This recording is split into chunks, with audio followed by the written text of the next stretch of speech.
one thing that the Aeneid is also interested in is premature death, especially the premature death of young characters. So we have a collection of young people who die. We have Pallas and Lausus, who die young in the war, one on each side. And we also have a real historical character who dies young, which is Marcellus.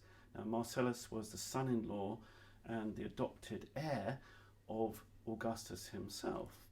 And this was a kind of Princess Diana moment in Roman culture, the death of the bright young person, very traumatic. And it's echoed in a number of texts outside Virgil. It's not just Virgil who talks about it.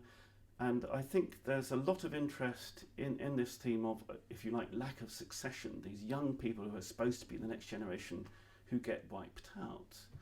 And maybe this is something to do with Augustus's own life, because if we look at Augustus's heirs, he had a lot of bad luck. First of all, he didn't have a son, he only had a daughter. From a Roman point of view, this is bad.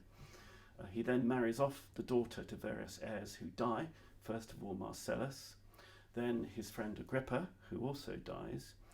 Agrippa's two sons by Augustus' daughter are the next generation of heirs, and they die. And finally, he's left with Tiberius, who he probably didn't really want. And I think this track of succession, of a failed succession, of losing your heirs, is related to this theme in the Aeneid of young people with prospects, usually young people who are princes, who will be kings in the future, who die before their time. And it's one of the many ways in which the poem plugs into a contemporary historical context.